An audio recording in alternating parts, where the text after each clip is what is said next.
shocking death of a star. The whole world wants to know what happened, and every minute counts. Michael Jackson has died. Now, for the first time, go behind the crime scene tape. With computer-generated forensic graphics and true-to-life reenactments, follow the investigation as police race against time to solve the case. In this episode, the king of pop, Michael Jackson, mysteriously dead at age 50. He's not breathing, we're trying to pump him, but he's not responding to the CPR or anything. Go inside the frantic attempts to save Michael's life. Our firefighters found the doctor doing CPR. Mr. Jackson was in dire straits. Follow authorities as they zero in on the cause of death. There was massive amounts of prescription drugs. It was like a pharmacy. And meet the man police say is responsible. Dr. Conrad Murray. Who is this guy? Where did he come from? There's some things here that don't add up. Next, on Famous Crime Scene, Michael Jackson.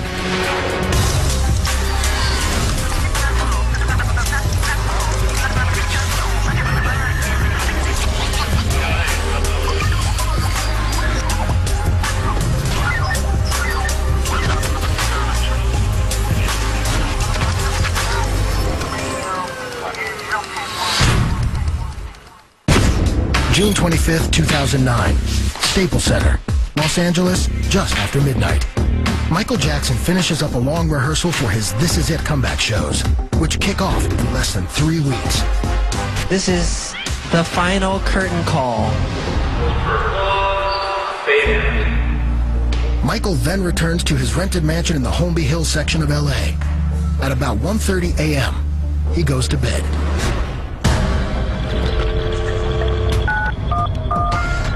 We have a gentleman here that needs help, and he's not breathing. He's not breathing, and we're trying to pump him, but he's not. Okay, how old is he? He's 50 years old, sir. 50. He's unconscious. He's not breathing. We got the call at 12:21. There was no identification by the caller of who he was or who was having the medical issues. But we knew that someone was in dire straits. Did anybody see him? Yes, we have a personal doctor here with him, sir. Oh, you have a doctor there? Yes, but he's not responding to the CPR or anything. All right. Do you have him? Is he on the floor? Where's he at right now? He's on the bed, sir. He's on the bed. Okay, let's get him on the floor.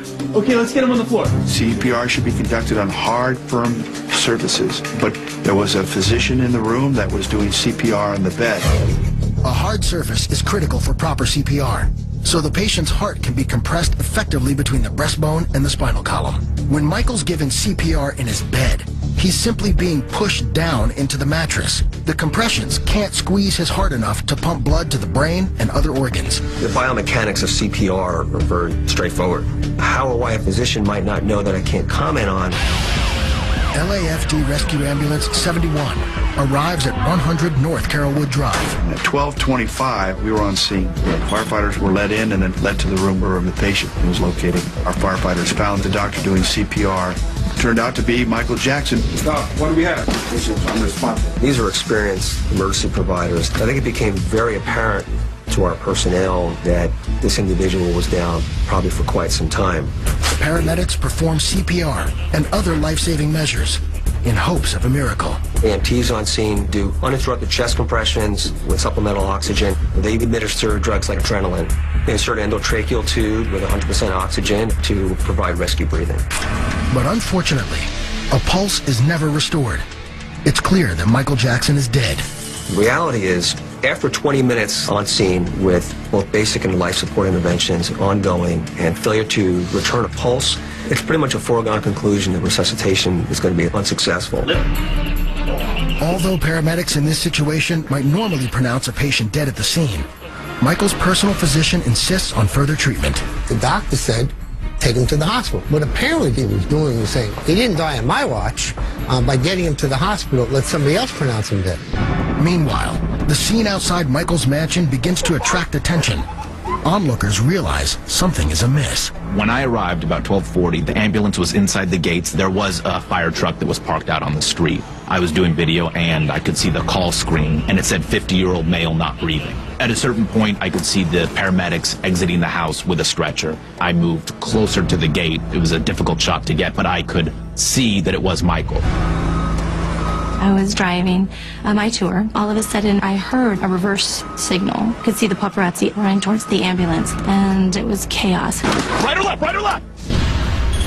Paramedics continue to work on Michael as they transport him to Ronald Reagan UCLA Medical Center.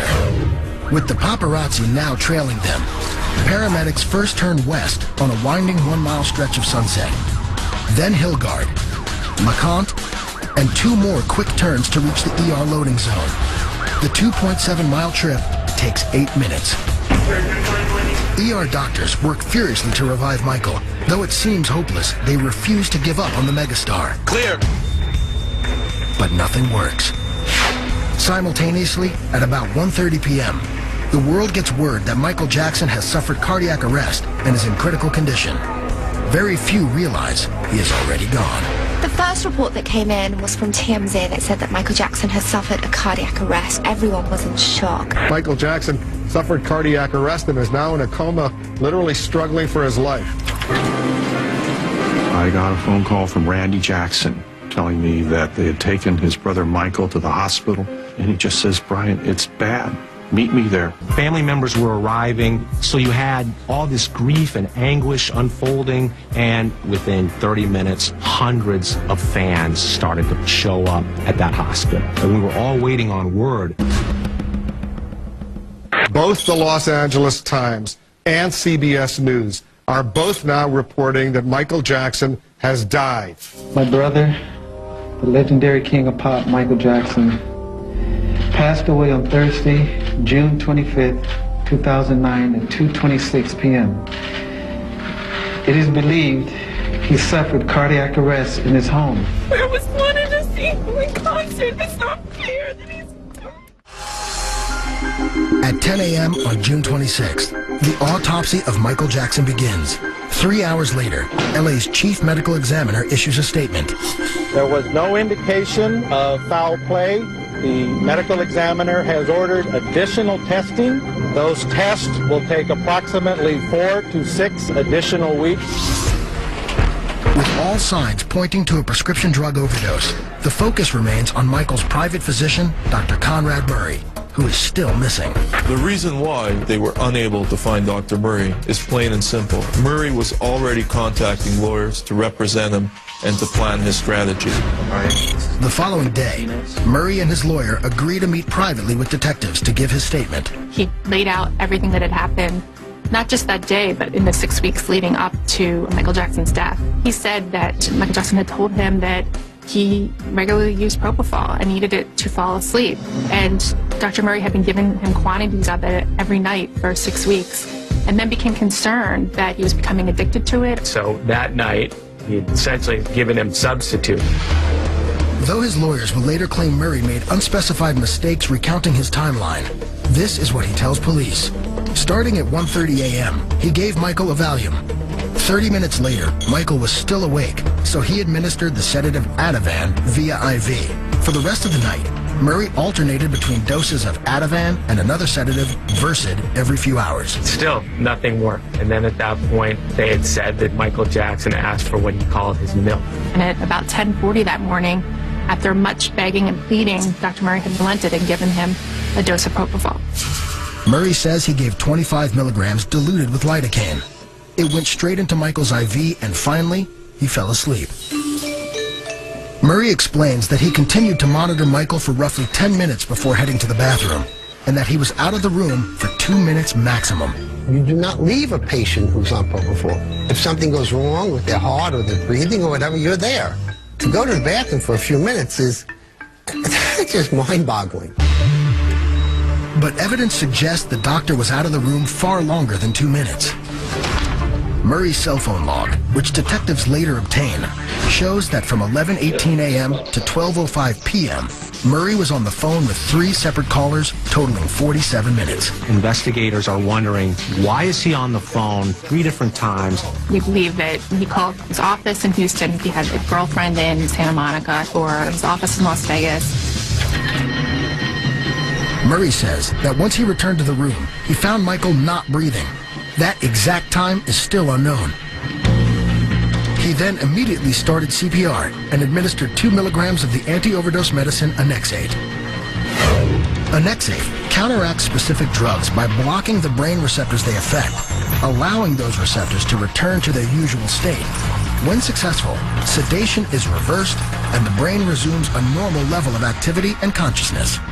Unfortunately, the drug didn't work on Michael. Murray's lawyers said that only after doing 25 to 30 minutes of CPR did the doctor run to get assistance. Somebody call security! Call security! Once staff members arrived, 911 was finally called. He's not breathing. Other than the time that the paramedics came, who knows what was going on in that bedroom. There's some things here that don't add up. This argument was that nothing was given to Michael that would have killed him. He didn't do anything wrong. Coming up, investigators nail down the cause of death. And later, police dig up some dirt on Dr. This is it. Here I stand. I'm the light of the world. I feel grand.